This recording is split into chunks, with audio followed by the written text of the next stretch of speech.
territory or power. This is about making something right. Edward moves silently between towering shelves, each step measured, his wolf coiled tight beneath his skin. Heavy breathing comes from just ahead, behind a stack of leather-bound books. He approaches, breath held, and finds a young man sprawled on the floor who lets out another pained sound when their eyes meet. "Can I help you?" he slurs, waving a bottle that promptly spills most of its contents down his shirt. He blinks at the wet fabric like it's performed a magic trick. Edward stares. Hard. The supposed magician is rail thin, his skin pale like he hasn't seen sunlight or a proper meal in months. Copper hair sticks up in all directions, and cat-green eyes rimmed with red give Edward a glazed, questioning look. "Are you the magician who grants wishes?" Edward feels ridiculous even asking. "Yes." The young man replies in a tone that makes it clear he thinks Edward's an idiot. He extends an imperious hand that Edward finds himself taking, hauling him upright. The magician sways dangerously until Edward steadies him. "Suppose you must have some kind of request," he says, raising the bottle to his lips. "Are you sure you're the magician?" Edward asks, because surely he can't be. "Pretty sure," the man replies, peering into his empty bottle. "Whiskey?" When Edward doesn't respond, he shrugs. "Never mind, think we're all out." "Wonder how that happened." Edward deadpans. The helpless shrug he receives in response almost makes him feel sorry for the guy. Almost. Then he remembers the cursed land, the frozen victims. He should be glad to find his target so vulnerable. "So what can I do for you?" The magician stumbles toward a worn couch in the corner. Edward's eyes tell him one thing: young, drunk, defenseless. But his wolf senses something else. An ancient darkness that makes his hackles rise. Like something very old wearing very young skin. Like this is the kind of creature that could freeze a girl's best friend in ice and make her think she's crazy. "I was told you were capable of granting any wish," Edward says, as his gaze catches on a Christmas tree tucked in the corner. Draped in mismatched ornaments that clash horribly, its lights twinkle steadily, the only warmth in the gloomy store. "I didn't put it there." The magician pouts, following his look. "What?" The tree. Something vulnerable crosses his face. Looks terrible, doesn't it? Edward stares, thrown off by this mundane conversation. "Yes, I suppose it does." The magician's answering smile is small but genuine.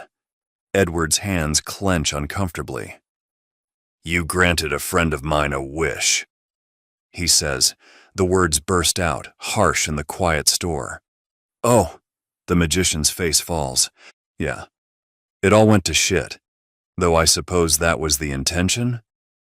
Something ancient flickers behind those green eyes, turning them cold and inhuman. "I wouldn't say the intention, but that is usually what happens, yes." Edward steps closer. "We have a nymph running around, freezing people." "Right." The creature wearing a young man's face sighs. "And I suppose you want me to fix it?" "You suppose right." Just like that, he's young again, sinking deeper into the worn couch. "I can't take back a wish." "So I've heard." Edward's claws press against his palm inside his pocket. "But I also heard that should I make a wish, you would have to grant it. Anything I want. For a price." The magician shrugs like Atlas setting down the world. "But yes, except wishing to annul another wish. That I can't do." "What if I wished you dead?" Edward looms over the couch. "Would you grant me that?" The magician's head lolls to the side, eyes closed. For a moment, Edward thinks he's passed out.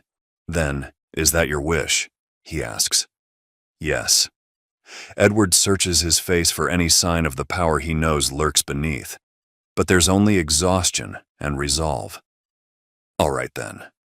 The magician nods, settling deeper into the cushions like he's preparing for sleep. "I should probably tell you I'll be taking what you love most, but, well, if I die, you'll get it back. Should you really want it. And all the wishes you've made will be canceled?" Edward asks for confirmation. "If the wisher desires it, yes." Edward's claws extend fully, but something makes him hesitate. The crooked Christmas tree, the empty whiskey bottle, the way the magician seems almost relieved at the prospect of death. He came here to kill a monster, but the creature before him seems more lost than evil. Still, Jamie's friend is frozen in ice, Sam's brother too. Innocent people paying the price for magic gone wrong. He can't afford mercy just because his target looks young and sad. Can he? So is that it then? The magician asks. Do you wish me dead? He asks the question like he'd ask about the weather, like whatever Edward will answer will be perfectly meaningless. Perhaps that is what stills Edward, or maybe it's how young and lost that magician looks curled into the threadbare couch. But he hardens his heart. This is what being Alpha means, making the hard choices no one else will. If he has to carry this weight, live with this regret, then so be it. Can you do something for me? The magician asks tiredly. Edward takes an instinctive step back, muscles coiling anyway. Before you wish for my impending demise, can you grab that present for me? Edward tenses, fangs itching to drop. Here it comes, the trap he'd been waiting for. He flexes his claws, reminding himself why he's here. But the other man just waves vaguely toward the corner. What? Edward asks, from under the tree. The magician sighs like Edward is being particularly slow. Edward circles the couch in a wide arc, keeping the magician in his peripheral vision, senses straining for any hint of attack. His footsteps echo in the vast space as he approaches the sad little tree. But there's just a clumsily wrapped package in bright silver paper, tucked beneath the lowest branches. Adrian. Edward reads from the crooked tag, voice carrying in the empty store. The magician makes a grabbing motion over the back of the couch without turning around. Is that your name? Edward asks. Do you see anybody else in here? The other snaps. Admitting he doesn't, Edward approaches cautiously, expecting something. An attack. A trap. Instead, Adrian just grabs onto his gifts and sits up straighter, swaying slightly as his fingers trace the paper like it might disappear. The silence stretches until Edward can't stand it. Aren't you going to open it? He asks. Shut up. The command vibrates with power and Edward's mouth snaps closed. He watches, standing awkwardly beside the couch, as Adrian unwraps what might be the worst scarf ever created. The stitches vary wildly in size, at least 3 different yarns tangled together, and one end is noticeably wider than the other. It carries a scent, however, warm, floral, distinctly human and female. My assistant made it. Adrian explains, the words carrying a weight of meaning Edward can't quite parse. Though at the mention of someone else possibly being there, Edward's head snaps up, scanning the towering shelf. She's not here. Adrian explains like he knows what Edward is thinking. She went to celebrate Christmas with her boyfriend. Edward had never heard quite so much loathing packed into a single word. He watches the supposed all-powerful magician bury his face in lumpy wool, breathing in the scent like it's keeping him alive. Well, go on then, he murmurs, sleep clouding his voice. Make your wish. Edward looks around the vast empty store, at the tree and the badly wrapped present. Now's your chance, he thinks. Adrian's hand falls limply from the couch, the other one still holding on to his ugly scarf. His head tilts back, exposing the line of his throat. It would take Edward seconds to end this, to snap his neck before he could even wake to defend himself. With a heavy sigh, he turns and walks away, footsteps echoing through the stacks. The door closes behind him with a soft click. The fire crackles in the hearth, casting warm shadows across her mother's living room. Jamie curls deeper into the blanket Rebecca draped around her shoulders, clutching hot cocoa that tastes like childhood and comfort. Her family surrounds her, her mother's gentle hands rubbing circles on her back, Rebecca's steady presence beside her. Even Stella asleep in the armchair, refusing to go to bed until Aunt Jamie feels better. She should feel safe, loved. But all she feels is hollow. Honey, I'm sorry you thought you had to lie to us. Her mother's voice carries that special kind of hurt that makes Jamie's chest ache. She shakes her head, unable to explain that she hadn't just been lying to them. She'd been lying to herself. From that first real smile, not the practiced charm he used on everyone, but the genuine one that had made his eyes crinkle at the corners. She'd been lost. She couldn't let him leave, even knowing it was all pretend. Victoria's words echo in her mind. You really think because he's handsome and buys you things he can't be a killer? And yes, she had. She'd let herself be fooled by strong arms that made her feel safe, by the way he listened to her mother's stories with genuine interest, by how he'd slip extra cookies to Stella when he thought no one was looking. She'd fallen for all the little ways he'd woven himself into their lives, knowing it was just another calculated performance. The worst part is that he never really pretended otherwise. He told her exactly what he was: cold, practical, focused on power above all else. But she'd convinced herself she saw something more, something real beneath the mask. Now the man she thought she loved is out there planning murder, plotting to destroy people's lives for profit. The beast he'd warned her about all along. At least you know now, Rebecca offers quietly. But that's the problem. Jamie doesn't trust what she knows.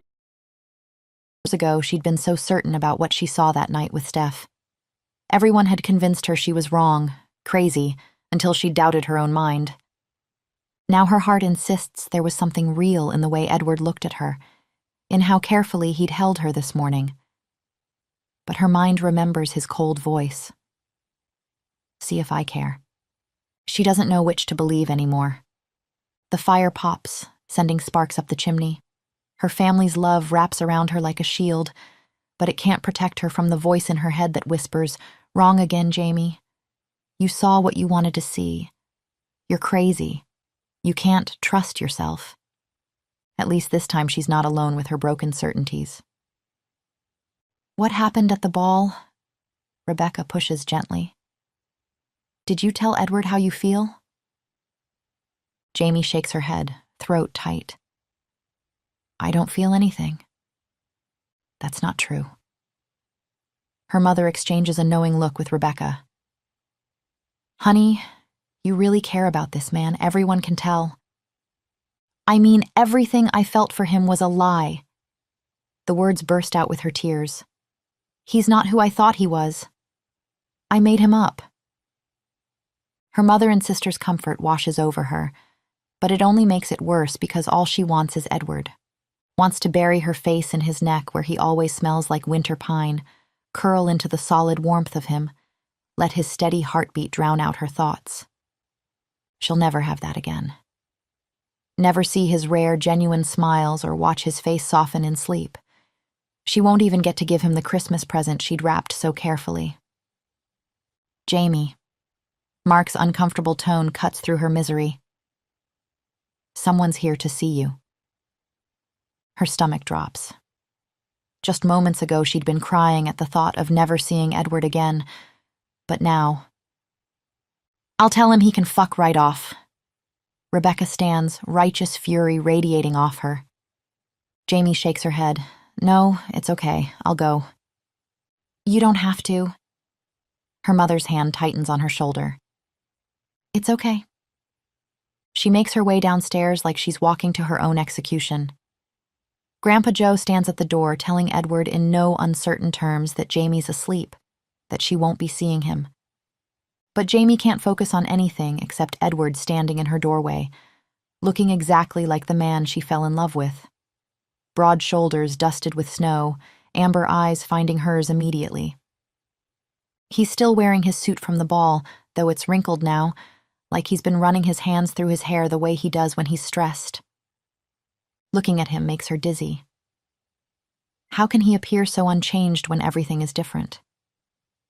How can he still be the Edward who holds doors open and remembers how she takes her coffee, while also being the man who calmly discussed murder? Her heart recognizes him. Her mind recoils. She doesn't know which to trust anymore. When Edward's eyes find her, they soften with such seemingly genuine relief that Jamie wants to scream. Snow melts in his dark hair, his suit rumpled like he's been running his hands through it. His broad frame fills her doorway, familiar and foreign all at once. Jamie. The warmth in his voice makes her chest ache. She grips the banister tighter, knuckles white. Her pulse thunders against her ribs as he steps inside, snow clinging to his expensive shoes. His hand reaches for her, and she can almost feel its phantom warmth on her skin. She steps back before he can touch her, wrapping her arms around herself. Her sweater feels too thin, letting in a chill that has nothing to do with the winter air he brought in. "Are you okay?" His voice is soft, concerned. His eyes track her movements like he's checking for injuries, and she has to look away from the intensity in them. "Fine. What are you doing here, Edward?" He shifts his weight, an uncharacteristically uncertain gesture. Well, I wanted to check on you." "Why?" He frowns, looking so genuinely bewildered that tears prick at her eyes. One hand runs through his hair, that familiar, nervous gesture that used to make her want to smooth it back down.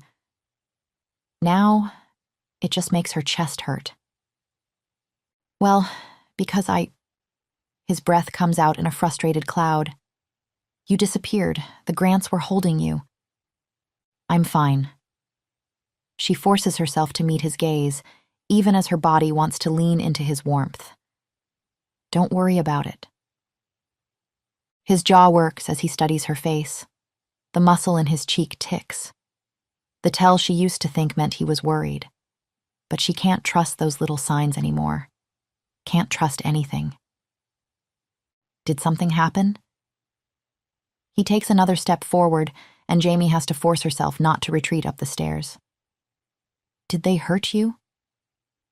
She almost laughs, the sound catching painfully in her throat. Each breath feels too shallow as he looms closer, smelling of winter air and that pine scent that still makes her want to bury her face in his neck. "Did you do it?" The question bursts out, making him freeze mid-step. "What?" His chest rises and falls rapidly like he's been running. "Did you kill the magician?" The color drains from his face. His shoulders, always so straight and proud, curve inward slightly. She wants to believe the guilt in his expression is real.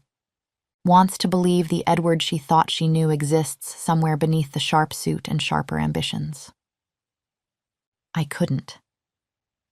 His head drops, exposing the vulnerable line of his throat. "I'm sorry." Relief floods her, making her knees weak. She grips the banister harder to stay upright.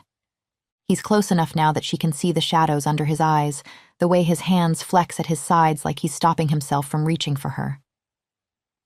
"I'll fix it, Jamie."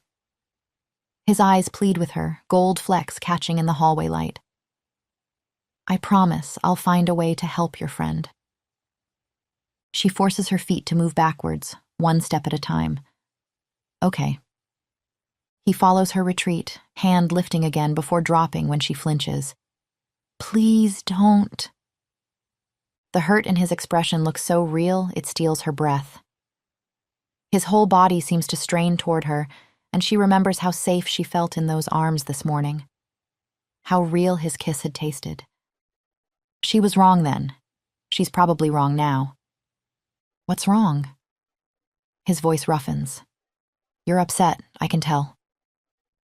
Her laugh comes out bitter. "Nothing. I told my family everything." She watches him flinch, the movement sharp enough to echo through his whole frame. "Since you told the Grants I wasn't really your mate." "Jamie, what I said?" He steps forward again, desperation rolling off him in waves.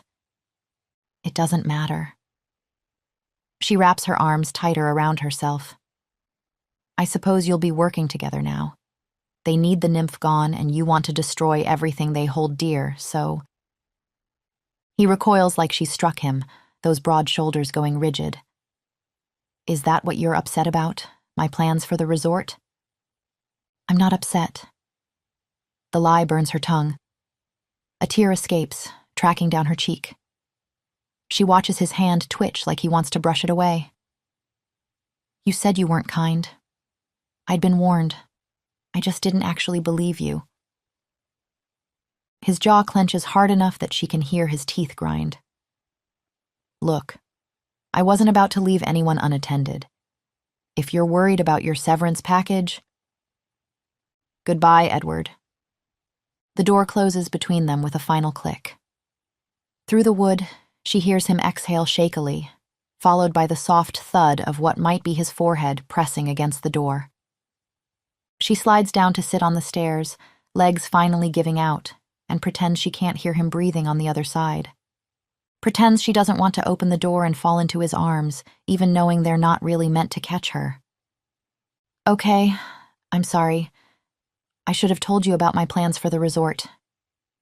His voice comes muffled through the door, raw with something that might be regret. You absolutely didn't have to. Her laugh sounds hollow even to her own ears. I'm just your fake girlfriend after all. You don't owe me anything. She can picture his expression without seeing it, that careful mask cracking around the edges.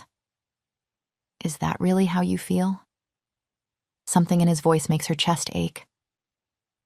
Would it change anything if I didn't? The words come out sharper than intended. We can't actually be together, you and I, can we? She watches his shadow shift under the door as he starts to speak, but she can't bear to hear whatever perfectly crafted explanation he's prepared. You need someone who can turn into a wolf. Her voice cracks. And I need an actual human being. One who's not so self-absorbed that he's forgotten what it's like to be decent. Anger and hurt flash across his face. She can see it through the small window beside the door. The sight doesn't give her the satisfaction she expected. You have no idea what it's like having so many people rely on you for survival. His voice drops to that alpha growl that used to make her shiver. I'm just doing what I have to protect my people. Jamie shakes her head, suddenly bone-tired. You keep telling yourself that. It's not my problem anymore. Jamie. His voice follows her up the stairs, carrying that same note it had this morning when he'd kissed her like she meant something. She keeps climbing, each step taking her further from the man she thought she knew, the love she thought was real. 26. Edward. Edward wanders through empty streets, snow falling silently around him. The hotel looms somewhere ahead, but he can't seem to focus on reaching it. His feet move mechanically while his mind replays Jamie's words over and over, each one cutting deeper than the last. It wasn't just what she'd said, though God, how those words had struck true, reflecting thoughts he'd been burying for years. It was the look in her eyes like she was seeing a stranger. The trust that had been there just this morning completely vanished. Just hours ago, he'd woken with her warm and soft in his arms, her scent rich with joy and desire, and that precious trust he hadn't earned. He'd kissed her and she'd kissed back like she wanted him, the real him, not the mask he wore. The memory feels like a knife between his ribs. Panic claws at his chest as he realizes it's over. All of it, her playful teasing at breakfast, the way she'd roll her eyes at his formality, how she made him feel like maybe he could be more than just an alpha's ambitions. Gone before it really began. Anger flares hot and quick. How dare she judge him without letting him explain? She'd assumed the worst, like Edward was some heartless villain in her story. He would have told her everything if she'd just... But what would he have said? That yes, he'd been systematically destroying Richard's business? That he'd gone to murder a man in cold blood without a second thought? That he'd treated people's livelihoods like chess pieces because it was convenient? Snow settles on his shoulders, seeping cold through his expensive suit. He thinks of the magician clutching that awful scarf like a lifeline and suddenly understands the need for something to hold on to when everything else slips away. The self-loathing hits like a physical blow. What has he become? This creature of ambition and calculation who'd forgotten how to be human. Even his wolf feels sick with it. He wants with a desperation that steals his breath to be the man Jamie thought she saw. The one who could laugh at Christmas cookies and hold small children and deserve the way she used to look at him. He wants morning coffee with her family and stupid holiday movies and a future that isn't measured in profit margins. But he's spent too long being the alpha his pack needed. The one who makes hard choices and never looks back. The one who tells himself the end justifies the means until he almost believes it. Snow falls harder, but he barely feels it. The cold inside him goes deeper, a howling void where his heart should be. His wolf whines, lost and hurting. He doesn't deserve her, never did. The thought brings him to his knees in the pristine snow, and somewhere in the distance a haunting melody begins to play. The singing starts softly, barely distinguishable from the wind, but it speaks to something in Edward's chest, echoing the hollow ache there. The melody wraps around him like an embrace, understanding his pain in a way no words could. The storm builds, but Edward barely notices the cold anymore. Snow whirls around him, obscuring the world until nothing exists but white silence and that haunting song. He has no idea where he is, but it doesn't seem to matter. Nothing does except following that voice that promises he isn't alone. A figure appears in the distance, so far it might be a mirage, a dream his frozen mind has conjured, but his feet carry him forward, drawn by something stronger than will. The silhouette grows clearer with each step until she stands before him, breathtaking and impossible. She's made of living ice and starlight, her form shifting like snowflakes in wind. Her hair streams behind her, though there's no breeze, and her eyes, ancient, endless eyes, reflect his own loneliness back at him. "You're alone too, aren't you?" The words form frost in the air between them. He reaches out, not afraid. She tries to speak, but her language is winter winds and breaking ice, yet somehow he understands. Her finger touches his forehead, gentle as falling snow, and suddenly he is her, waking confused and alone in these strange mountains. Everything is new, wonderful at first. The peaks to explore, the storms to dance in. But the silence grows heavier with each passing day. No one to talk to, no one to touch, only the song to keep the emptiness at bay. Then the humans come. Their pain calls to her, loss and loneliness that mirror her own. She only wanted to help, to keep them with her, to build a family of ice and snow where no one would ever be alone again. But their fragile bodies couldn't withstand her touch. "You have to let them go." His voice sounds distant, dreamlike. There are people waiting for them, missing them. Rage flashes in those pale eyes, then she would have no one. The mountains echo with her despair as the storm thickens until all he can see is her face. "I'll stay with you." The words come without thought. His hand lifts to her crystalline cheek. "Take me instead." Her eyes, so like his own, see everything he is.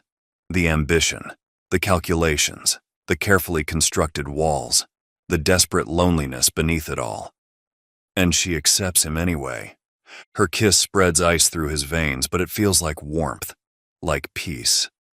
"No one will miss me," he thinks as his eyes drift closed. A smile touches his lips as the cold takes him. 27, Jamie. If it wasn't for Steph still being frozen under the Grants Hotel, Jamie wouldn't have gotten out of bed. Her limbs feel heavy with unshed tears, and Edward's face keeps haunting her. The hurt she'd seen so openly displayed, the way he'd pounded on her door when she refused to talk to him. The memory makes her chest ache. Had she gotten it wrong? The softness in his eyes when he'd asked if she was okay, the genuine confusion at her anger. Maybe there was more to his actions than simple ambition. Maybe he really did think he was doing the right thing, in his own misguided way. Her family's already gathered around the breakfast table when she finally drags herself downstairs. The smell of coffee and fresh waffles hits her like a punch to the gut. Edward had been so proud of learning to make them, even if they always came out slightly burnt. Never liked him? Grandpa Joe declares the moment she sits down, pushing a plate toward her with exaggerated disdain. Always thought he was a pretentious ass. Rebecca nods vigorously while simultaneously elbowing Mark in the ribs. Yeah, good riddance. No idea who we're even talking about. Her mother sniffs, though her eyes keep darting to the empty chair Edward usually occupied. Jamie tries to smile at their valiant effort. The awkward silence that follows speaks volumes. "Well, I think Uncle Edward was nice," Stella pipes up, syrup dripping from her fork. "And very handsome. Like a prince." Rebecca shoots her daughter a warning look that Stella cheerfully ignores, continuing to beam at Jamie. "Don't worry, Auntie. He'll come around tomorrow." Jamie can't help but snort. That would be nothing short of a miracle. "Exactly," Stella's eyes light up. A Christmas miracle. Christmas is tomorrow. She fixes each adult with an expectant stare until they're all reluctantly nodding, trying not to meet each other's eyes. Jamie sighs, pushing burnt waffle around her plate. Edward had been so determined to get them right, practicing until the kitchen smelled permanently of smoke. He seemed really upset when he left last night. The words slip out before she can stop them, hoping someone will remind her it's not her problem. Yeah, Mark nods with suspicious enthusiasm. I mean, he pounded on your door for what, a good hour? In the freezing cold? Rebecca grimaces at her husband. Poor dear, do you think he might have caught a cold? Her mother frets before catching herself. Care. Jamie doubts shifters catch colds. Edward had mentioned they rarely got sick. But he is out there somewhere, searching for the nymph.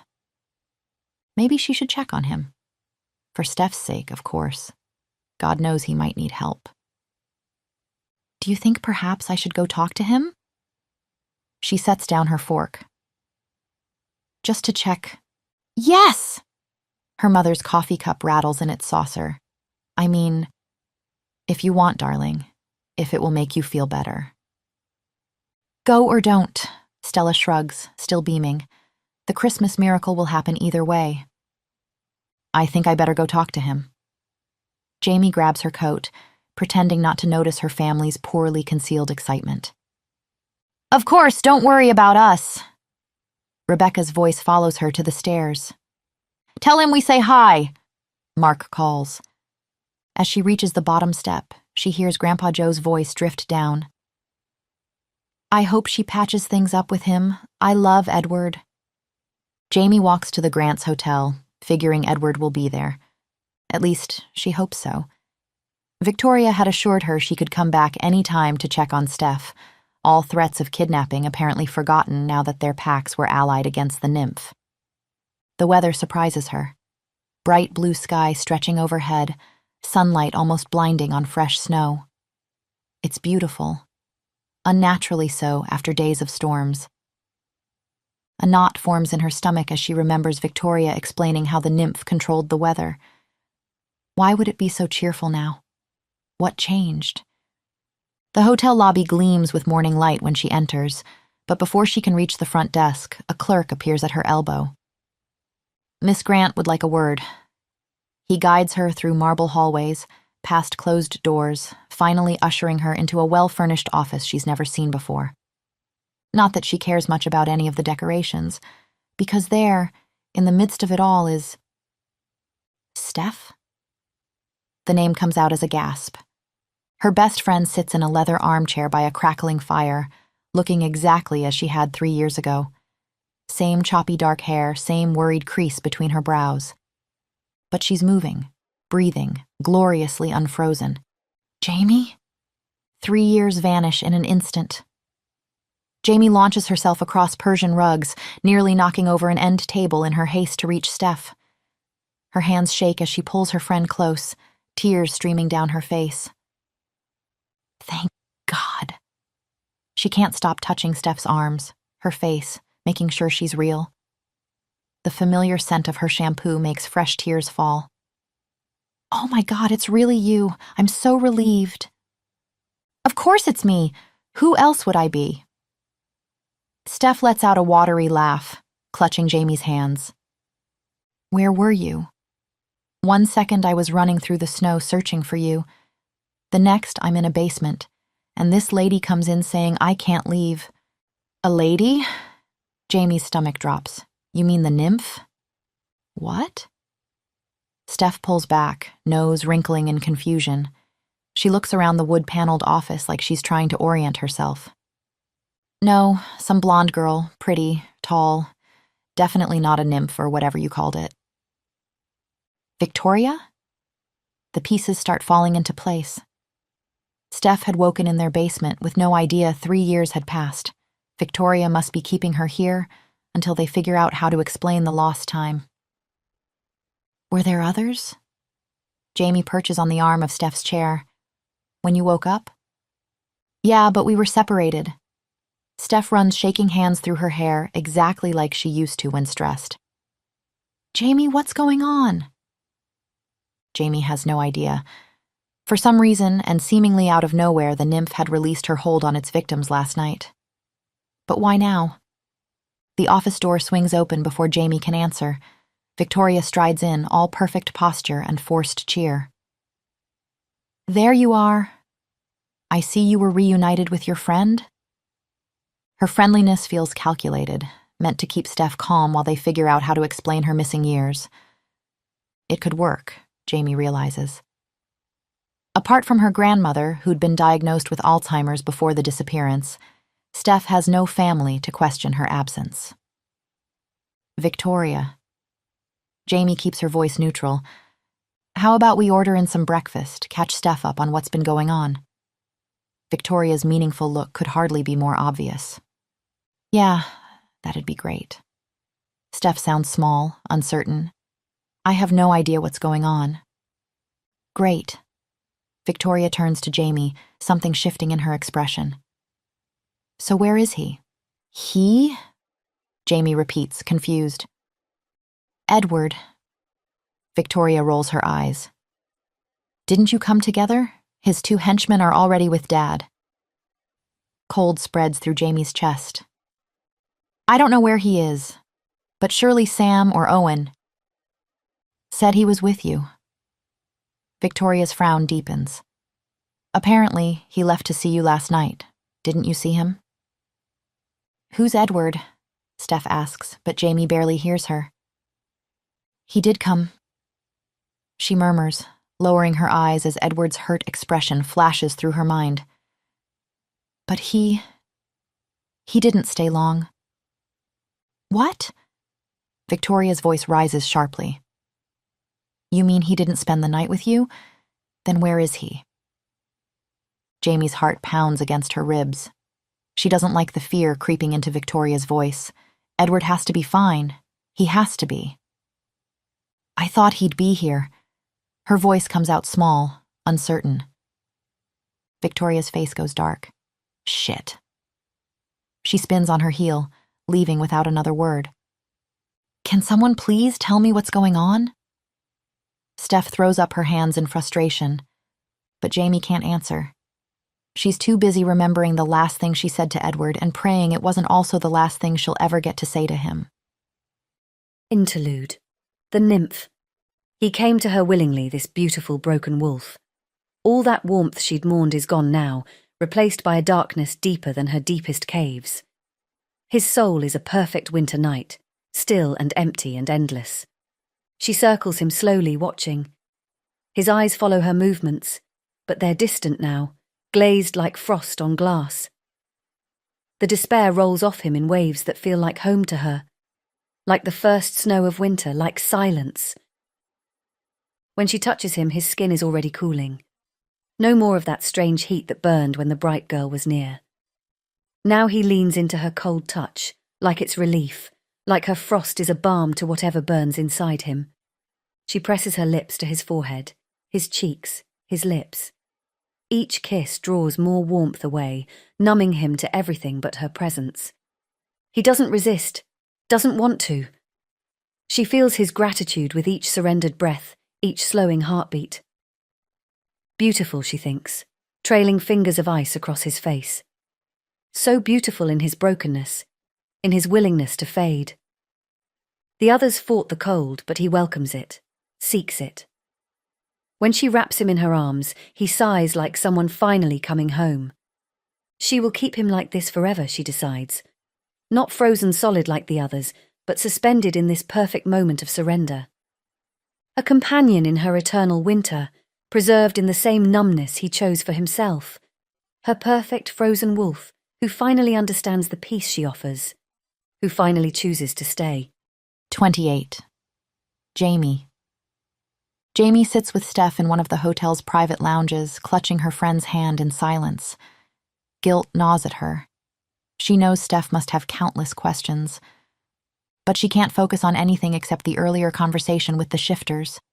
Their worried faces when they realized Edward was missing. Owen's growl had made the windows rattle. What do you mean missing? Shall I read you the definition of the word? Victoria's eyes had flashed molten gold.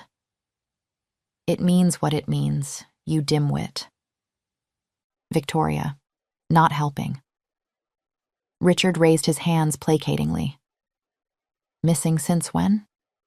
Nobody's seen him since last night. Victoria had gestured Jamie forward like a witness at trial. She's the last one who saw him. What time was it, Jamie?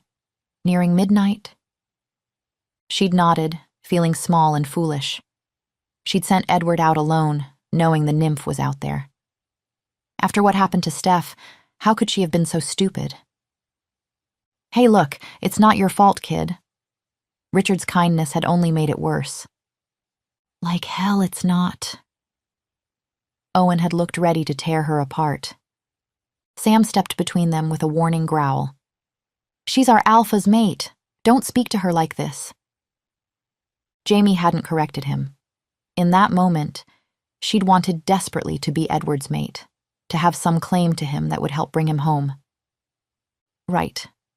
Well, he could be in another hotel with somebody we haven't heard from.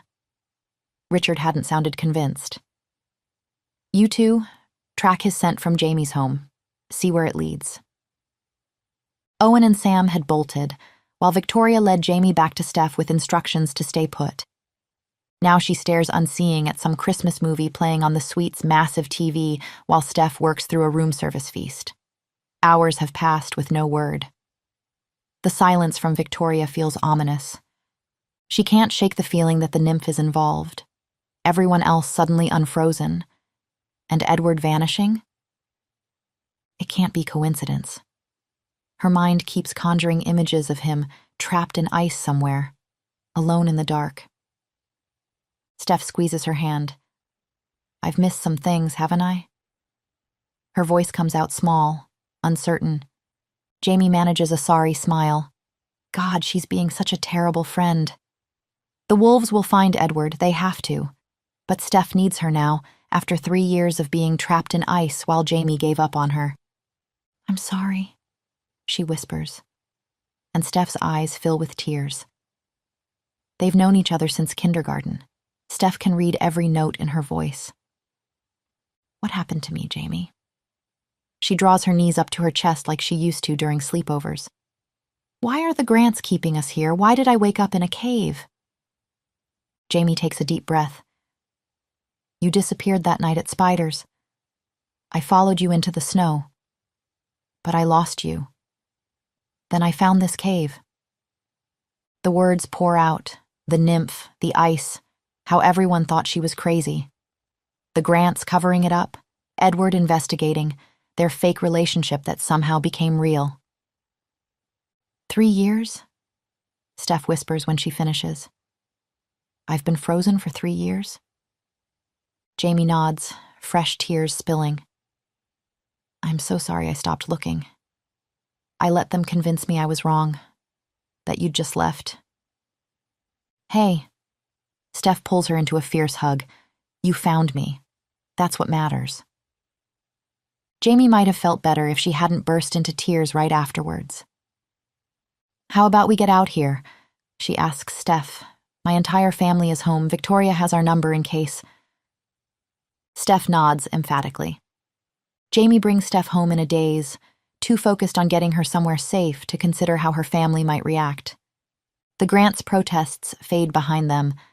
All that matters is bringing Steph somewhere that feels like home. She's so distracted by her worry for Edward that the impact of Steph's appearance on her family catches her completely off guard. Stephanie? Her mother's coffee cup crashes to the floor, face going ghost white. Rebecca actually stumbles backward into Mark while Grandpa Joe crosses himself.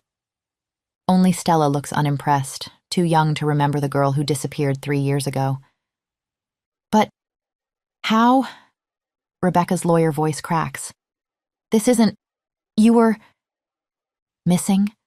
Jamie supplies. And for the first time in 3 years, they look at her, really look at her, like she's herself again. Not fragile, not crazy. Just Jamie, who'd been telling the truth all along. The realization dawns in their faces one by one. Her mother's hands flutter to her mouth. Rebecca's eyes fill with tears. Even Grandpa Joe looks shaken. It should feel like victory, like coming home. Their apologies and shocked explanations wash over her, everything she's wanted for years. But her house phone stays stubbornly silent, and all she can think about is Edward out there somewhere, alone in the cold. Try calling, Steph suggests between sips of cocoa. Maybe there's news. It takes Rebecca threatening legal action in terms Jamie can barely follow before Victoria finally answers. Still no sign of Edward. Oh God. The tears she's been holding back finally spill over. Something happened, I just know it. I should never have told him to leave. This is all my fault. Honey, you don't know that, her mother starts. Rebecca cuts in. Yeah, look, not to burst your bubble. Rebecca's voice carries steel. But if Jamie thinks something's wrong, I think it's pretty clear by now we should all take her word for it. She gestures at Steph. I mean, coming from experience? Steph nods firmly, loyal despite her obvious confusion. Something's definitely wrong. Jamie manages a watery smile. After 3 years of doubt, being believed feels like breathing again. If only Edward were here to see it. Okay, so Edward's missing. Grandpa Joe pulls Jamie to her feet. Then what are we waiting for? Let's go look for him. Jamie stares at her grandfather in shock. She'd been planning to go alone, but... No buts. He cuts off her protest.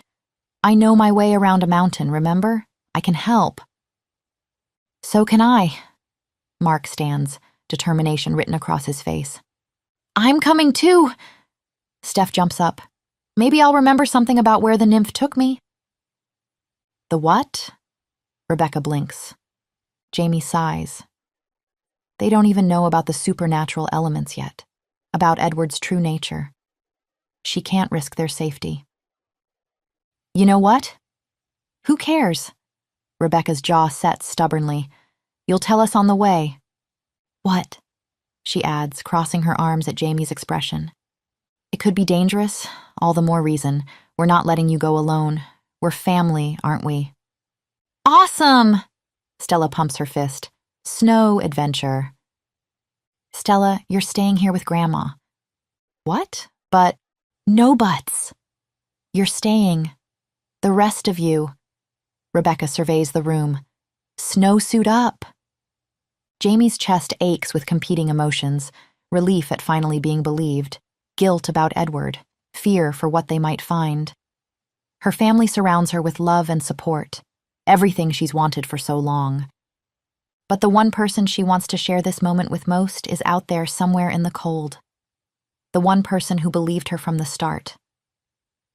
Please be okay, she thinks, watching her family prepare for their search. Please let me find you.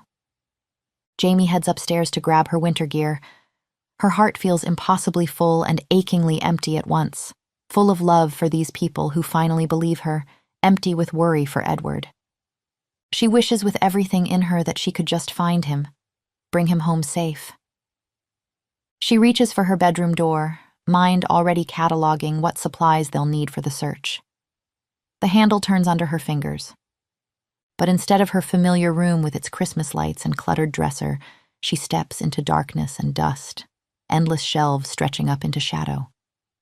The scent of old paper and something ancient fills her lungs. She's standing in a bookstore that definitely isn't her bedroom. 29. Jamie.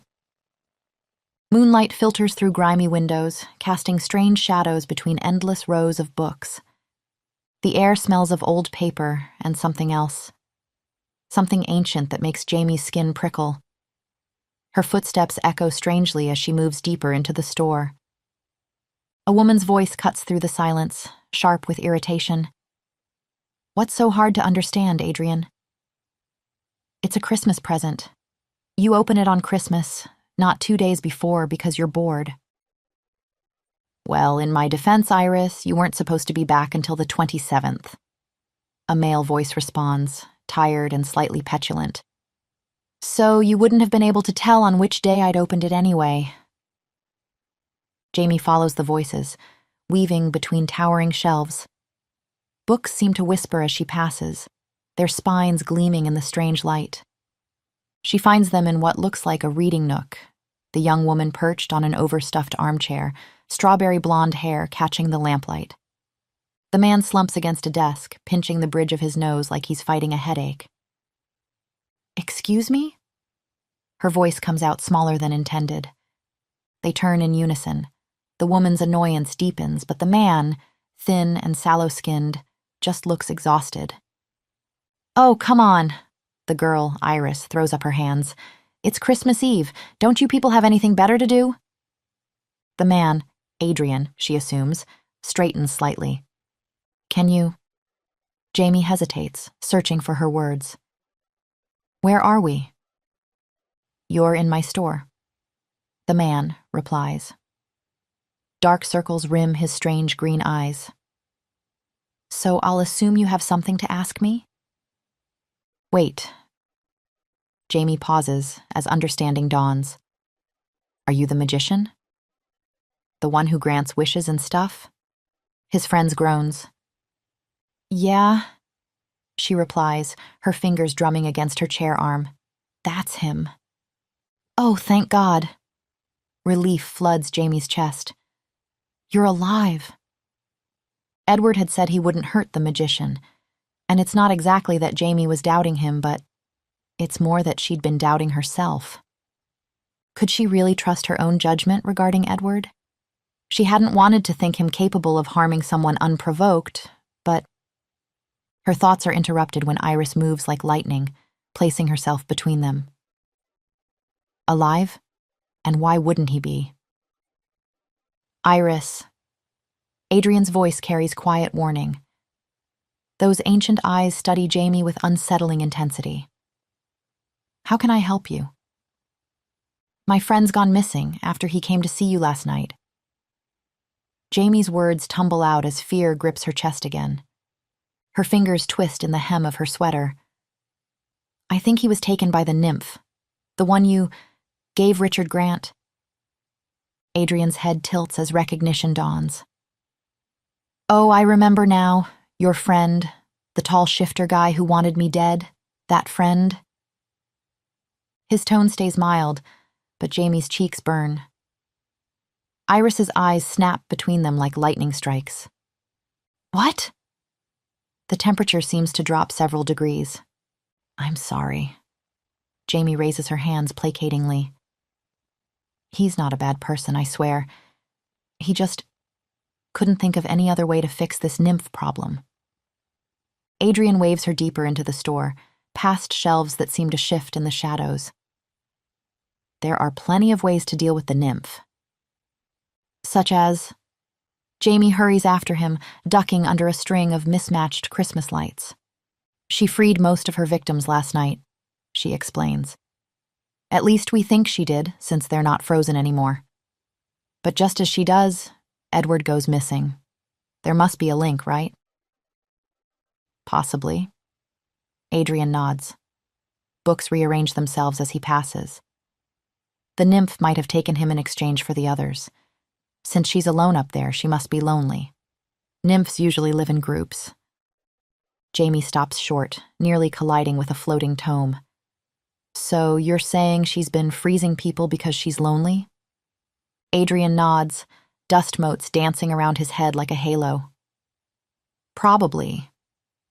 Nymphs are empathetic beings. This one must have been trying to connect with people feeling similar feelings as her. That's usually how they interact together, sharing their feelings." "Interesting," Iris quips, her voice dripping sarcasm. "You should try it sometime." A ghost of a smile crosses Adrian's lips, but his eyes remain fixed on Jamie with that unnerving ancient knowledge. "So you must have come here to make a wish." Adrian settles into a leather armchair that seems to materialize from the shadows. "Otherwise you wouldn't have been transported to the shop." Translation: "Get on with it," Iris says, crossing her arms. "We were about to eat." "Oh, I'm sorry." Jamie shifts under the strange green light filtering through stained glass windows. Yes, well, what I want is to find my friend. She twists her hands together. But if I do, there's no guarantee the nymph will let him go. Adrian shakes his head, shadows dancing across his sharp features. If your wish is to find him, that's all I can guarantee. The words rise to Jamie's lips. The desperate wish to have Edward back safe. She has to physically bite them back, tasting copper. If I wish for Edward's safe return. Her voice wavers. The nymph could still come after other people. Probably will, in fact. True. Books shift on their shelves as Adrian speaks, like they're listening. And you can't cancel Richard's wish, correct? The magician nods, then adds, however, he wished for a nymph. And what he cared for most was having tourists at his station. Something in his tone makes Jamie lean forward. Yes? So? Iris sighs, her breath creating patterns in the dusty air. So, if you wish for something keeping these two conditions in mind, you could solve all your problems. I see. Understanding dawns like sunrise. So what should I wish for? Adrian opens his mouth, but Iris's hand clamps over it. He won't be telling you because he isn't allowed, and breaking the rules makes him sick. Her eyes flash warning. So, unless you want to kill him, like your lovely friend did? No, of course not. Jamie's protest echoes off ancient spines. I don't think he wanted to either, if it's any consolation. It's not. Iris's glare could freeze flames. Jamie closes her eyes, pieces falling into place. The nymph connects with lonely souls, freezing them in her attempt to share feelings. She has to stay in the mountains, and tourists must come. Could I wish for the nymph to have other nymph friends? Adrian blinks, something like wonder crossing his tired face. I'm sorry, but you want to give up what you love most so that a nymph you don't know has friends? Even Iris's hostility falters slightly. Yes. Jamie's voice grows stronger. I think she might let Edward go if she wasn't so lonely, and besides, it seems harsh to let her remain there alone for eternity. Right. Shadows gather in Adrian's eyes. But remember, you'll lose what you love most. With no guarantee she'll release your shifter friend, even with new companions. Jamie's heart clenches. She can't risk Edward's safety. Then I'll wish for the nymph to have other nymph friends, if she agrees to let Edward go as asked. Can you do that? Adrian studies her for a long moment, books whispering around them like spectators holding their breath. You're an odd one. His fingers crackle with power that makes the air taste like lightning. But if that is your wish, I can grant it. Are you sure, knowing the price? Jamie thinks of Edward alone in the cold, of the nymph's endless solitude, of whatever precious thing she's about to lose. Yes, she says, and seals her fate. I'm sure. The shadows lean closer, waiting to collect their due. 30. Jamie. The snowmobile's engine echoes through the silent night as they climb higher into the mountains. Moonlight turns the fresh snow silver blue, creating shadows that seem to move at the corner of Jamie's vision.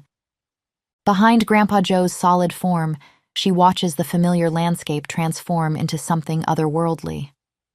Rebecca and Steph follow on a second snowmobile, their headlights cutting through darkness that seems to grow thicker with each passing minute. Jamie had insisted Mark stay home with Carol and Stella. No need to risk both parents on this journey into the unknown. I definitely went up there. Steph's voice carries over the engines, pointing to a path that winds between towering pines. I remember looking at those two peaks beyond the trees as I walked. Jamie nods, the memory crystallizing. She'd followed the same path that night, chasing Steph's footprints until they vanished in fresh snow. Her heart pounds against her ribs. What if they're too late? What if the nymph refuses to release Edward? And if she does agree, what will Jamie lose in exchange? The magician had promised the price wouldn't be collected until the wish was granted, and the wish would only be granted if Edward was freed. But part of her almost hopes they don't find him with the nymph. That they find him safe somewhere else, though her gut tells her otherwise. They pass a twisted pine she remembers from that night, the one that looks like frozen lightning. 3 years of retracing these steps, always doubting her memories, wondering if she'd imagined it all. But not anymore. Her family believes her now. Edward had believed her from the start, asked her to help search so many times. She'd always refused, terrified of failing him, of proving herself the fraud she thought she was. Never again. On the right, the certainty in her voice surprises even her. It's that way. I just know it. Between her and Steph's memories, they navigate the maze of trees until the mountain looms before them like a wall of ice. There, half hidden by shadow and snow, a cave mouth gapes. Large enough for a person to enter, small enough to have remained hidden all these years. The wind carries a haunting melody, and somewhere in the darkness, Edward is waiting. This time, Jamie won't let doubt stop her from finding what she's lost. Jamie stands before the cave entrance, heart full as she looks at her family gathered in the moonlight. Their breath clouds in the frigid air, faces worried but determined. She can't let them follow her into whatever waits in that darkness. I have to go alone, she says, voice steady despite her racing pulse. Like hell you do. Steph steps forward, but Jamie catches her arms. In your mind, that breakup is still raw, Steph. Her friend's pain is still fresh, making her vulnerable. The nymph feeds on loneliness. I can't risk her taking you again. And Mark. She turns to her brother-in-law. I appreciate you coming, but think of Stella. She can't lose her dad. You say that like something terrible is going to happen. Mark's voice catches. Stella can't lose her aunt either. Jamie manages a confident smile she doesn't quite feel. She won't. Not if I can help it. When he starts to protest, she adds, I won't let you endanger yourselves. If anyone should find Edward, it's me. Grandpa Joe's boots crunch in the snow as he steps forward. I'm not letting you face whatever's in there alone, sweetheart. She wraps her arms around him, breathing in the familiar scent of pipe tobacco and wool. If something happens to me, the family will need you, she whispers against his shoulder. His arms tighten, but she pulls back just enough to meet his eyes. I get my strength from you, Grandpa. You really love this guy that much? His voice is rough with emotion. Yes. The truth of it surprises even her. She turns toward the cave before she can lose her nerve, their love warming her back like sunlight as she steps into shadow. The beam of her flashlight barely penetrates the darkness ahead. The cave walls press close, slick with ice that seems to swallow her light rather than reflect it. Each step echoes strangely, like the stone itself is listening. The temperature drops with every step until her breath comes in white clouds and her fingers ache around the flashlight. She has to make it back out, has to keep her family from following her into this darkness. The thought of Steph or Grandpa Joe in here makes her walk faster, even as the path steepens downward. The tunnel spirals deep, ice crackling beneath her boots. The air grows so cold it hurts to breathe, crystals forming on her eyelashes. But then, a glimmer ahead. Not her flashlight, but something softer, bluer.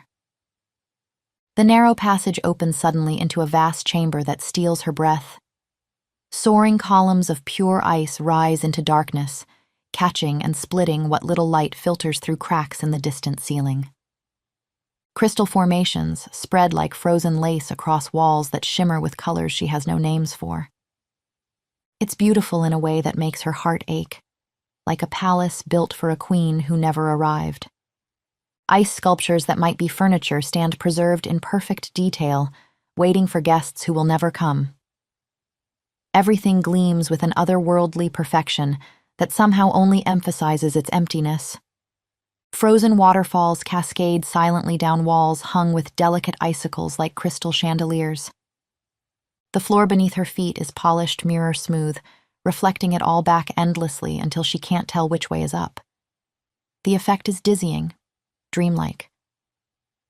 But there's something desperately lonely about all this splendor, like someone trying to fill an endless void with beauty that can never quite touch it. The silence feels heavy with old tears. She moves further in, her footsteps whispering across ice that hasn't known warmth in years. Edward? His name echoes off ice walls, a desperate plea carried on the freezing air. Her breath clouds in front of her and she shivers violently. Edward, she calls again, her voice breaking. She pushes forward, past the eerie beauty of the room, her flashlight beam bouncing off crystalline surfaces, her own reflection fragmented and distorted in the polished floor beneath her feet. Then she sees him. He stands motionless in the center of the chamber, his broad shoulders stiff, his head slightly tilted downward like a statue carved from winter itself. For a brief, heart-stopping moment, she thinks he's completely frozen, but then she sees his chest rise and fall in shallow breaths. Relief floods her, though it's short-lived as she moves closer and takes in the pale, bluish tint of his skin. Edward, she whispers, her voice breaking as she reaches for him. Her gloved hands cup his face, but he doesn't react. His eyes, once golden and so full of life, are now an icy, vacant blue. It's like he's there, and yet completely gone, lost somewhere beyond her reach. Please, say something. Look at me, she begs, her fingers trembling against his frozen skin. I'm here. I'm here to bring you home. The silence that answers her is deafening. She swallows thickly, her chest aching with the weight of all the words she's never said, of all the moments between them that she didn't appreciate until now. Are you angry with me? Is this because of what I said before? I was wrong. I was so wrong, she says, her tears falling freely, freezing almost instantly on her cheeks. The words pour out between sobs. You make Stella laugh when she's sad. You remember how my mom takes her coffee. You learned to make waffles even though you hate cooking because you knew I loved breakfast. Her fingers trace his frozen features. You believed me about Steph when everyone else thought I was crazy. You make me feel safe and strong and I can't lose you like this. But his eyes remain distant, lost in whatever winter dream has claimed him. Please, she whispers against his frozen chest. Come back to me. The silence stretches on, oppressive and unyielding, until a sound breaks through, a faint, haunting melody. Jamie's head snaps up, her breath catching. It's a song filled with sorrow, so achingly lonely that it makes her heart ache even more. She spins around, her flashlight casting long, wavering shadows across the cavern. The icy walls seem to ripple and shimmer with the sound, as if they're alive, amplifying the haunting music. Who's there? She calls, her voice barely steady. The melody twists, sharper now, and she glimpses something, a flash of white in the corner of her vision. Her flashlight jerks toward it, but the figure is gone. Nothing but the smooth, gleaming ice staring back at her. The music crescendos, filling the cavern, and then there's a sound right behind her, and Jamie gasps, spins her head around, her body locking in place. The nymph is standing right there, pale arms wrap around Edward's shoulders possessively, and the temperature drops until Jamie's bones ache with cold. Her beauty so otherworldly it feels wrong to look back at her. Her form shimmers like sunlight on fresh snow, her features sculpted with an inhuman grace and here eyes. They are endless and ancient, filled with a loneliness so profound it makes Jamie's chest tighten.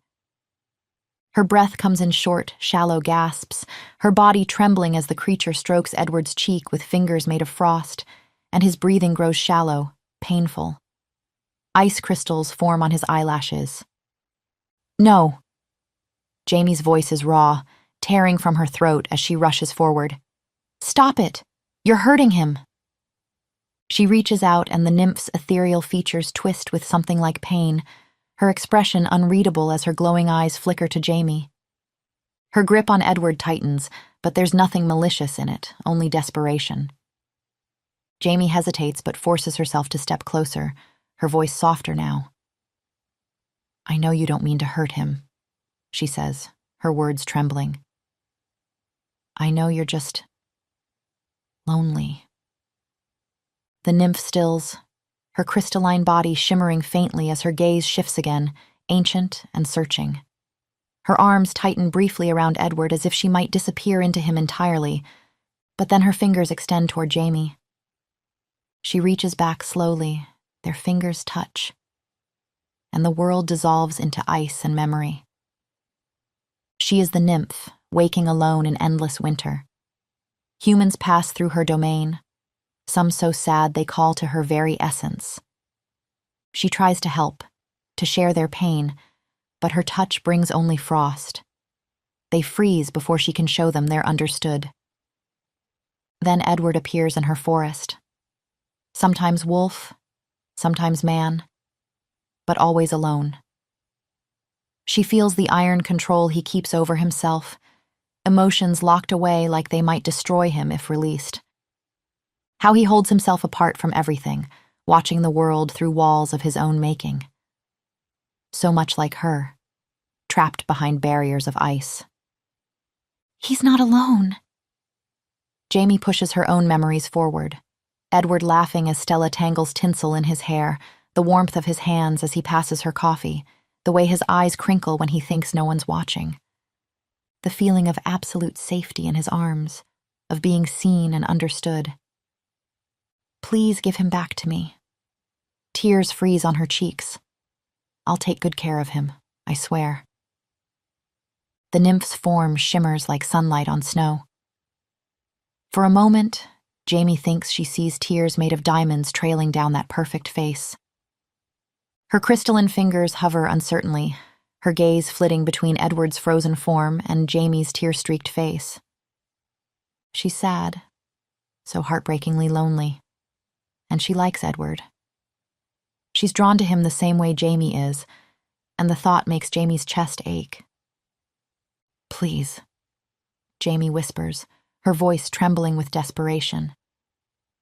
I love him. The words hang in the frozen air, raw and unguarded. The nymph's luminous eyes widen slightly, and then a single tear escapes, sliding down her perfect, icy cheek.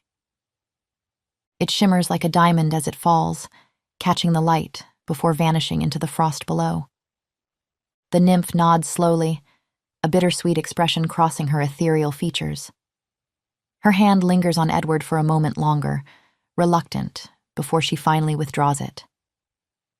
The instant her touch leaves him, Edward collapses forward with a sharp gasp, his body breaking free of the frost's hold. Jamie rushes to catch him, her arms wrapping around his solid, heavy weight as he slumps against her. His skin is cold, almost unbearably so, but she doesn't care. Edward! She cries, her heart leaping at the sound of his breath, the rise and fall of his chest against her own. Around them, the cavern erupts into song, not the haunting, sorrowful melody from before, but something utterly transcendent. The music is joyous, cascading through the ice like sunlight breaking through a storm. It echoes and swells, a symphony of voices unlike anything Jamie has ever heard. Tears stream down her face as the nymph releases Edward completely, her body dissolving into a flurry of shimmering snowflakes that swirl upward. But she doesn't vanish. Instead, she launches herself around the cavern, her form shifting like a living snowstorm, graceful and wild. As Jamie watches in awe, another figure emerges from the shadows, and then another. More nymphs appear, their forms as fluid and radiant as the first, their voices joining in the song. They spin and twirl through the air, their movements synchronized in a breathtaking dance that fills the cavern with light and motion. Jamie's breath catches as she tries to count them, but they're too many now. An endless cascade of snow and ice, weaving together in a spectacle so beautiful it makes her chest ache. The cavern glimmers with their presence, the walls and ceilings reflecting their brilliance until it feels like she's standing in the heart of a living star.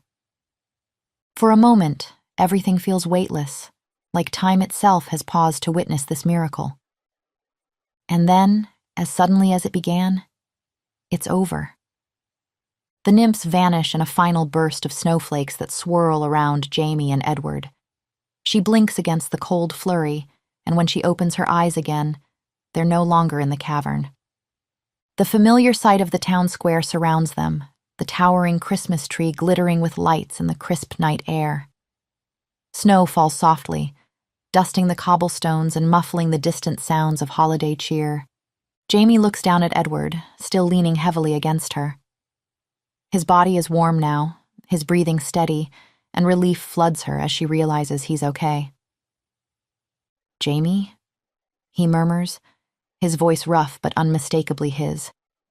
His golden eyes blink open, focusing on her, confusion flickering across his face before giving way to immense relief.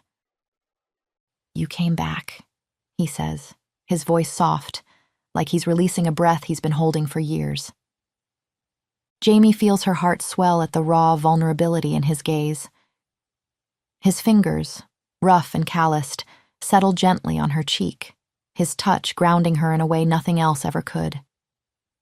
His eyes search hers, and for once she sees no walls, no guarded distance. Just Edward. "I was never gone," she says, a soft smile curving her lips. Edward's expression softens, and for the first time, a genuine smile spreads across his face, warm, unguarded, and filled with something Jamie can only describe as gratitude. 31. Edward. Edward stands outside Jamie's door, his breath clouding in the crisp morning air.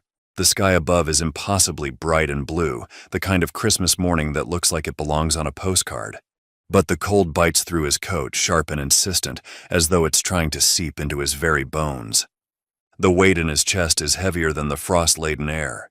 He's been here before, standing outside this very door, nerves coiled tight. But this time, it's different. This time, he knows what he's walking away from.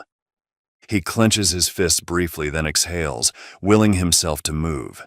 The sound of his boots crunching over the packed snow echoes in the otherwise quiet morning as he raises a hand to knock. The door swings open before he can, revealing Jamie. Her cheeks are pink from the cold, her dark hair catching the pale light spilling over her shoulder from inside. She smiles, kind but tired, and he knows she's been wrestling with the same thoughts he has. "Good morning," she says softly, stepping aside so he can enter. Edward hesitates, his eyes taking in the warmth of the space behind her, the golden glow of the small bar, the faint sounds of carols drifting from somewhere upstairs. It's so achingly her, so different from the cold, structured world he belongs to. But he can see the cracks beneath the surface, the way her hands fidget slightly at her sides, the way her gaze doesn't quite meet his. She's grieving, even if she won't say it outright, even if she won't let herself fully feel it. He can't stop himself from replaying the events of last night in his mind, a jumble of memories that still don't fully make sense. After they'd been transported to the town square, disoriented but alive, Owen and Sam had arrived almost immediately, their expressions grim and confused. Before Edward could explain, Jamie's family had burst onto the scene, worried and demanding answers. None of them remembered what had happened. Not his disappearance, not the nymph, not even Steph's reappearance. Steph, who were nowhere to be found, but who Jamie would later find out, was home with her grandmother. To them, it was as if the past few days had been nothing more than a normal family trip to the resort. Because Jamie had made a wish to the magician, and in exchange, the magician had taken what mattered most to her. Her sense of belonging, her ability to feel at home with her family like she had before Steph's disappearance. They still loved her, of course, but to them, Jamie was still the woman hiding out in the resort, running from the fallout of her so-called mental breakdown. No one remembered the truth. No one remembered the nymph. To them, Steph's reappearance had been simple, mundane, and explained away years ago. "I'm sorry, Jamie," he says instead, his voice quiet but firm. "I know how important it was to you. That they know. That they'd believe you." She shakes her head, her smile growing a touch sadder but no less kind. "Don't be. At least Steph doesn't remember missing out on 3 years of her life. She has a nice job, happy memories instead of gaping holes. It's all for the best, really." The words hit Edward like a blow, the weight of her sacrifice sinking into him. He steps closer, his hand brushing hers. "Your sacrifice will not be in vain," he says, his voice low but resolute. "Richard and I will figure out how to close the resort so the nymph can live here in peace." "You won't be taking everything from him, will you?" Jamie interrupts, her voice even. Edward tenses at first, but when he meets her gaze, he realizes she's not asking out of worry. There's no accusation in her tone, only quiet certainty, like she already knows the answer. "No," he says, a faint smile tugging at his lips. "We'll work together on this, as we should have from the start, as allies." Jamie nods, her expression softening briefly before she glances away. "And Victoria?" she asks, her voice quieter now. "Do you see a future where you rule one pack together?" Edward studies her, the way she keeps her face carefully neutral even as her scent betrays her nerves. Her question cuts through him more than it should. "You mean as mates?" he asks, tilting his head slightly. Jamie nods once, still not meeting his gaze. "No," Edward says firmly. "I don't think so. To be honest, that isn't really on my mind right now." Her eyes finally lift to meet his, and for a second, something flickers between them, something raw and unspoken that makes his chest tighten. "So I guess this is goodbye?" she says, her smile tight and resigned. Then she gestures behind her to the bar. "Unless you want to join us for Christmas?" Edward hesitates, the warmth spilling from the room behind her, almost pulling him in. He imagines it. Stepping inside, reuniting with her family, being harassed into eating Christmas cookies while Stella tangles him in tinsel again. "I wish I could," he says sincerely, his voice tinged with regret. "But I've been away too long, and there's so much work to be done. The logistics of transforming the resort, not to mention—" Jamie interrupts with a nod, her smile tightening further. "Of course. You're a busy man. There are people waiting for you." The words hit harder than they should. The silence that follows feels suffocating, heavy with everything they can't say. Edward swallows thickly, his chest aching with the weight of it all. He wishes things were different, wishes Jamie was a shifter, that she could be his mate. But their worlds are too different, and his is too dangerous for someone like her. "You know," Jamie says suddenly, her voice soft, "when I met the magician, I thought, what if there was a way to save you without making a wish at all? Then I could have kept my wish for something else." "Like what?" Edward asks, desperate to prolong the moment. "Like wishing to be a shifter," she says, her voice steady despite the vulnerability in her eyes. "So I could be with you." His breath catches, but before he can respond, she continues. "But you know, Edward, for the past 3 years, I've let people tell me who I was. They called me crazy, made me doubt myself. It was like dissociating, not knowing what to believe, who I was, what to trust. I think now, I just want to be myself again. I don't want to become something I'm not even for you." The words hit him like a punch to the gut, but they're followed by a deep sense of admiration. Touched, Edward grabs her hand, his grip firm but gentle. "And you shouldn't have to," he says, meaning every word. "You're perfect the way you are, Jamie. Don't ever change, not for anyone." She smiles at him, her eyes shimmering with unshed tears. The moment feels warm, bittersweet, and final, like the closing of a chapter neither of them is ready to end. "I got you something," Jamie says, reaching behind her. She hands him a square package wrapped in red and gold. "Don't open until later, okay?" she says, sheepish. "It's nothing big, really. Merry Christmas, Edward." He walks away from Jamie's door, each step feeling heavier than the last. The crisp Christmas morning air cuts through him, sharp and unforgiving, but it's nothing compared to the ache lodged in his chest. He hopes the distance will help ease the regret swirling inside him, but instead, every step seems to dig them deeper. By the time he rounds the corner of the small building, the warmth of Jamie's presence has faded, leaving a hollow chill in its place.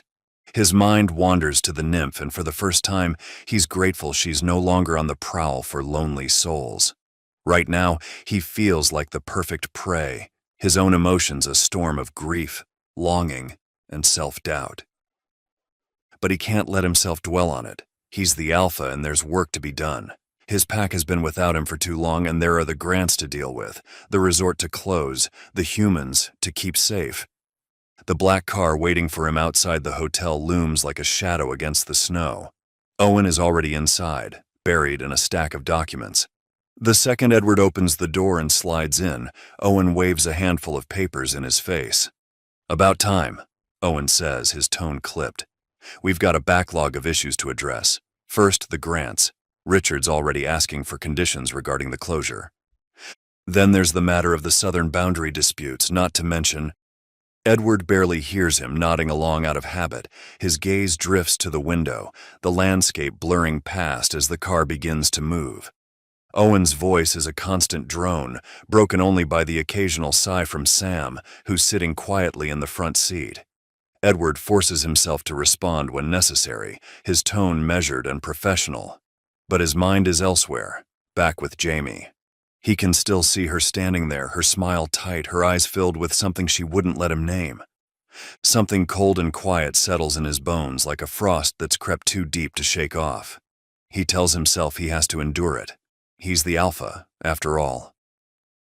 They reach the station just as the train pulls in, the hum of its engine filling the air.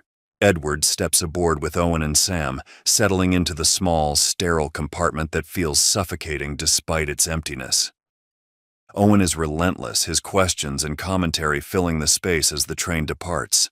Edward nods and responds when needed, his replies automatic. The landscape outside rushes past, the snow-covered trees blending into a blur of white and green.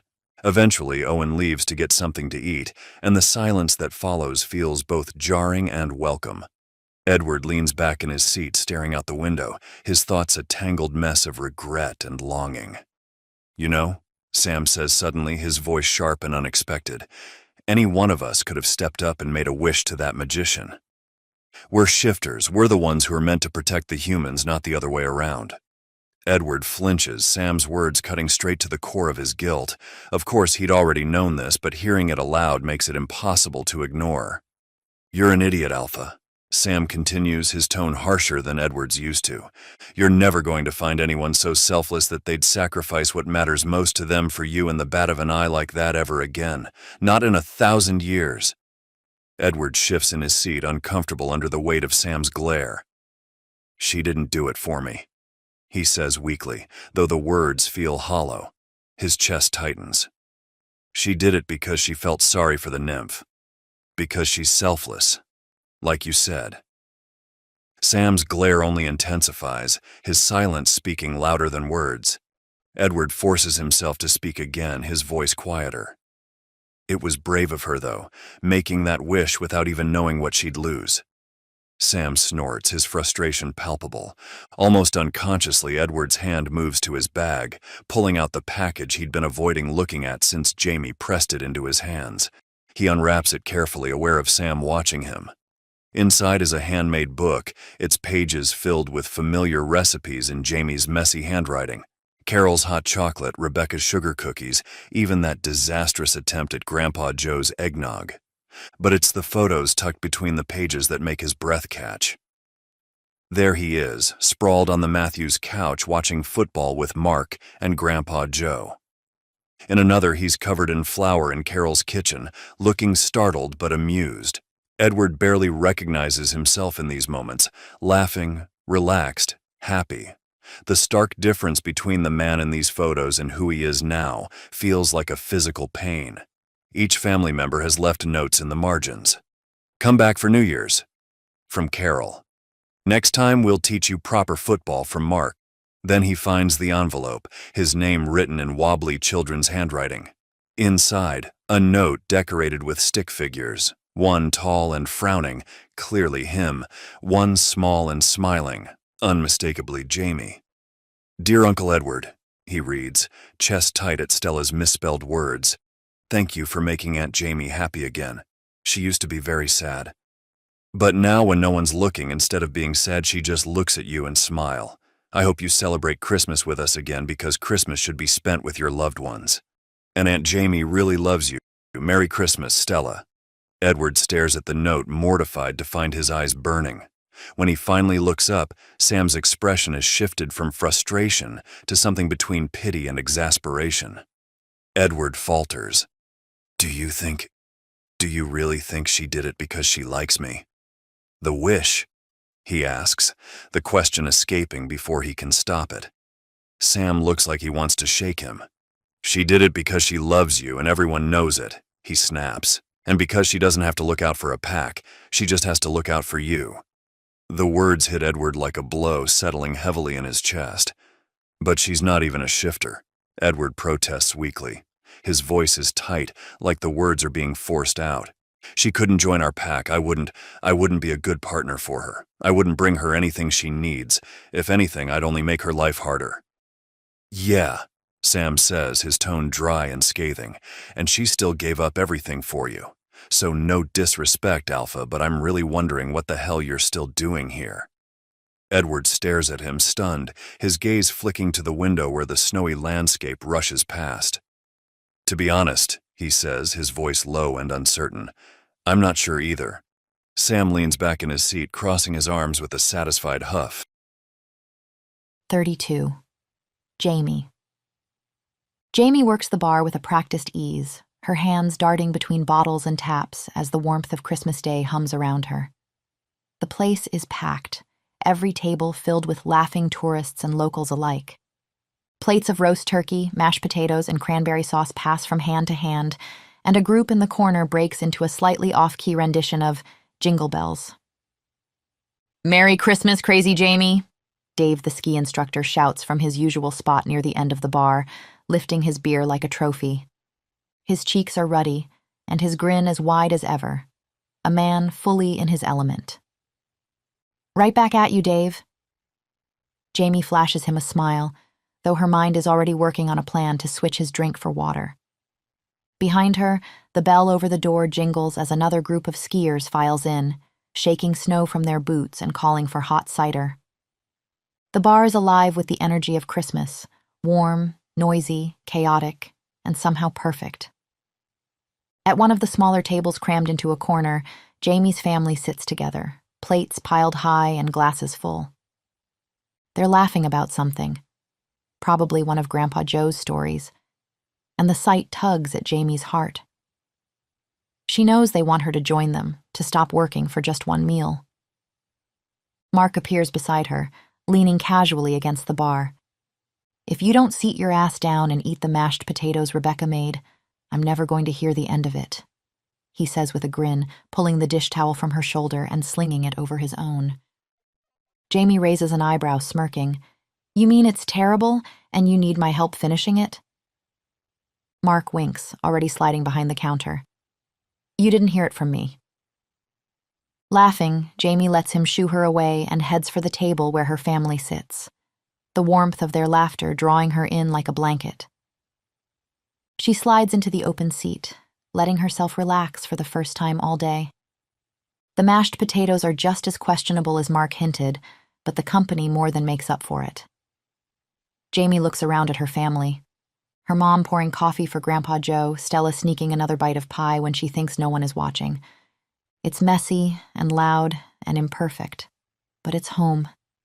She hadn't expected to feel this warm sitting here with them, but while her family may not remember how they'd all come together to help her search for Edward, may not recall believing her about the supernatural.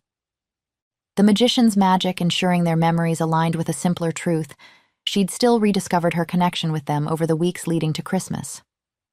Ironically, she has Edward to thank for that.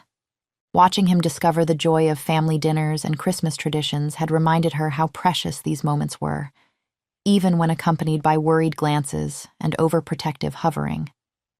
They might still think she's fragile, but they're here, loving her regardless of what they believe about her stability. And Jamie knows the truth. For now, that's enough. Or it would be, if not for the Edward-shaped hole in her heart. She sighs into her barely touched potatoes, remembering his determined attempts at cooking breakfast. The way he listened to her, truly listened, like her words mattered. The way his rare smiles lit up his whole face, the quiet strength of his presence. She shakes her head, forcing herself to focus on the laughter around her. Family. That's what matters. She has her family, and that's enough. Honey, there are plenty of other fish in the sea, Rebecca assures Jamie with a grin that's probably meant to be reassuring. And maybe you'll patch things up with Edward? Her mother adds, her tone far too hopeful for Jamie's liking. Jamie groans, already feeling the tightness building in her throat. Mom, I told you, it was never going to work out, she protests, gripping her fork a little too hard.